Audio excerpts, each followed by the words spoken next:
Keadaan korupsi di Indonesia saat sekarang ini terlihat secara nyata bahwa korupsi masih menjadi persoalan yang pelik di Indonesia. Hal ini tergambar dari banyaknya kasus korupsi yang belum tuntas diselesaikan oleh pemerintah melalui instansi yang berwenang, yaitu KPK. Adapun kasus korupsi yang sudah tuntas dengan bukti putusan pengadilan bagi sebagian masyarakat dipandang belum maksimal dan tidak adil karena pelaksanaan putusan tersebut tidak berlaku secara merata. Masyarakat umum yang masuk ke dalam lingkaran tindak pidana mendapatkan perlakuan yang tidak berbanding lurus dengan para pelaku korupsi. Padahal pada posisi tersebut mereka semua adalah sama di mata hukum. Kesenjangan sosial dalam pelaksanaan hukuman ini juga merupakan gambaran bahwa korupsi belum maksimal dalam menghukumi para pelakunya karena masih tebang pilih. Siapa saja oknum yang melakukan korupsi? Sebenarnya semua kalangan atau semua orang memiliki peluang atau potensi terjerat pidana korupsi.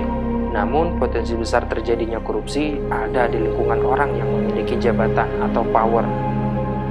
Karena penyalahgunaan jabatan ini merupakan pintu awal bagi mereka yang tidak memiliki integritas yang kuat. Selanjutnya, pihak yang memiliki kepentingan juga sangat berpeluang besar dalam melakukan korupsi. Kita mengetahui bahwa konflik kepentingan di Indonesia dapat ditemukan di berbagai kancah kehidupan dalam segala aspek. Sehingga kepada setiap pihak agar lebih waspada dan jangan sampai tergiur dengan tindakan yang merugikan diri, yaitu tindakan korupsi. Kenapa harus mahasiswa yang menjadi sasaran mendapatkan pembelajaran pendidikan anti korupsi? Sebagaimana yang telah kita singgung sebelumnya, bahwa korupsi ini riskan terjadi di kalangan elit atau orang yang memiliki jabatan namun tidak memiliki integritas. Dengan demikian, membumikan pendidikan anti korupsi kepada para mahasiswa diharapkan agar setiap mahasiswa di kemudian hari yang memiliki jabatan dalam kursi kepemerintahan mampu menolak kegiatan korupsi karena memiliki integritas yang kuat dan sangat mengutuk kegiatan korupsi. Mahasiswa merupakan generasi penerus bangsa yang akan melanjutkan tongkat estafet kepemimpinan dan membawa negara ke arah yang lebih baik insya Allah. Layaknya sebuah pohon, apabila bengkok dari kecil masih bisa diluruskan, tapi jika sudah besar maka dirasa akan sangat susah untuk dibenarkan atau diluruskan.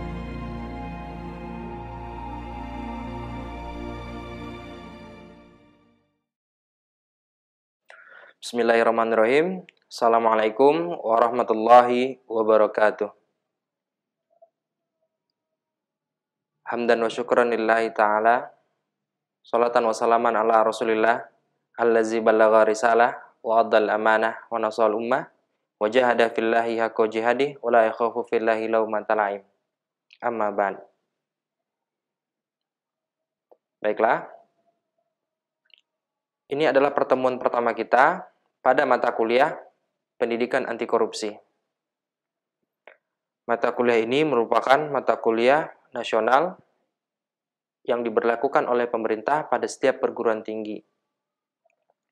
Dengan tujuan dari mata kuliah ini adalah agar mahasiswa pada tingkat perguruan tinggi memiliki integritas untuk menolak setiap kegiatan korupsi. Pada mata kuliah ini, kita akan menuntaskannya sebanyak 16 kali pertemuan dengan setiap pertemuannya memiliki capaian pembelajaran yang berbeda-beda tentunya. Untuk pertemuan ini, kita akan membahas tentang pengertian atau apa itu korupsi. Istilah korupsi sendiri diturunkan dari bahasa Latin yaitu corruptio, yang berarti hal yang merusak, godaan, bujukan, atau kemerosotan. Kata kerjanya adalah corrumpere, yang bermakna menimbulkan kehancuran, kebusukan, kerusakan, dan kemerosotan. Bahasa Latin menamai para pelaku korupsi sebagai koruptor. Begitu juga dengan bahasa Indonesia. Oxford English Dictionary mengungkapkan bahwa korupsi merupakan kerusakan atau kebusukan segala sesuatu, terutama melalui penghancuran. Nah, di sini akan mengakibatkan kehilangan sebuah keutuhan. Secara moral, korupsi berarti penyelewengan atau penghancuran integritas dalam pelaksanaan kewajiban publik melalui suap dan gratifikasi. Sedangkan secara sosial, korupsi berarti penjungkir balikan segala sesuatu dari kondisi yang asli atau kondisi yang murni. Berdasarkan kajian etimologis, kata korupsi terdapat dalam KBBI yang mempunyai arti penyelewengan atau penyalahgunaan uang negara untuk keuntungan pribadi atau orang lain. Nah, di sisi lain, penggunaan waktu dinas untuk kepentingan pribadi juga merupakan salah satu tindakan koruptif. Kegiatan korupsi ini merupakan sebuah kejahatan yang sangat luar biasa atau extraordinary crime.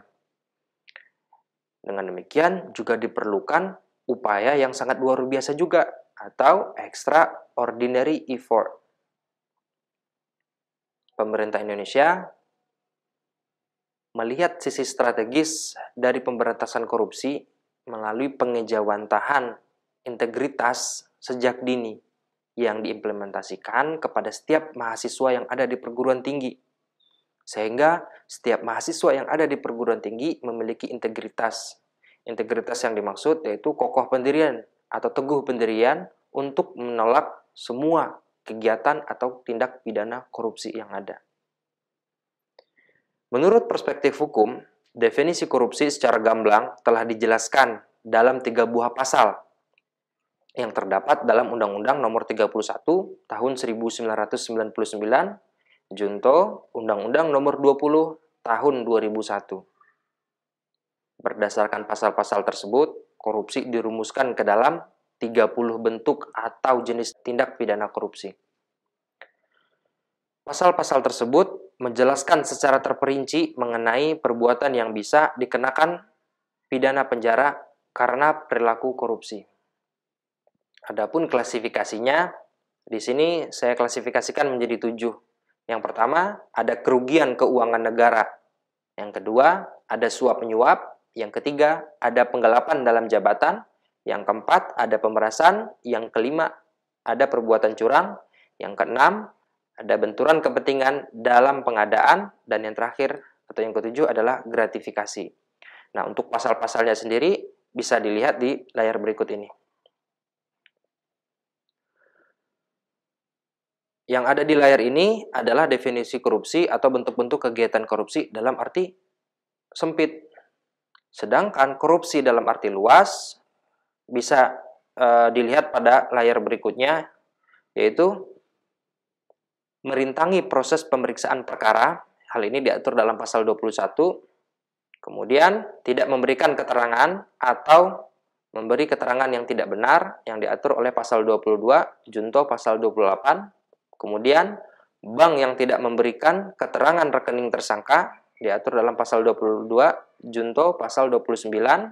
Selanjutnya itu saksi atau ahli yang tidak memberi keterangan atau memberi keterangan palsu yang diatur dalam pasal 22 Junto pasal 35. Kemudian, orang yang memegang rahasia jabatan tidak memberikan keterangan atau memberi keterangan palsu yang diatur dalam pasal 22 Junto pasal 39. Dan yang terakhir adalah saksi yang membuka identitas pelapor. Hal ini diatur dalam pasal 24 Junto pasal 31. Nah, jadi dalam hal ini kita bisa melihat bahwa korupsi itu tidak hanya tindakan yang dilakukan oleh para pelaku saja, tapi orang di luar pelaku tersebut yang disebutkan dalam definisi korupsi dalam arti luas juga melakukan sebuah tindakan korupsi. Hal ini bisa dikenakan sanksi pidana sebagaimana yang telah saya sebutkan ketentuannya pada halaman sebelumnya. Kemudian bagaimana memberantas korupsi sendiri? Pemerintah Indonesia melalui setiap buku modul dan buku panduannya yang telah disebarkan kepada setiap perguruan tinggi memberikan 9 nilai yang harus dihimpun oleh seorang mahasiswa atau individu mahasiswa agar mereka memiliki integritas yang baik, terbebas dari tindak pidana korupsi.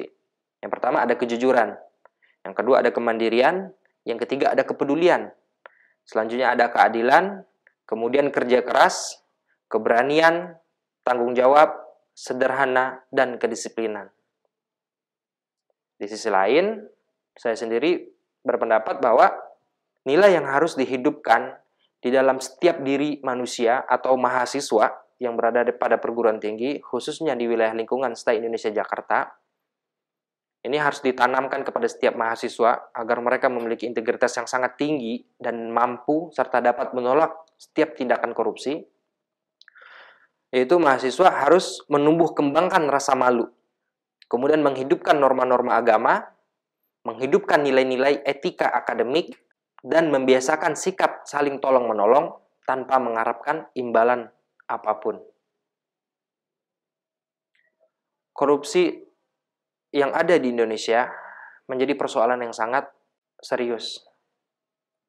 Karena hampir setiap sisi aspek kehidupan politik pemerintah tidak bebas dari yang namanya korupsi. Sehingga korupsi ini memiliki dampak masif dalam kehidupan bermasyarakat. Perlu sebuah tindakan yang serius untuk memberantas setiap tindakan korupsi ini. Baik, untuk pertemuan kali ini saya cukupkan sampai di sini. Segala kesalahan saya mohon maaf. Billahi taufiq wal hidayah.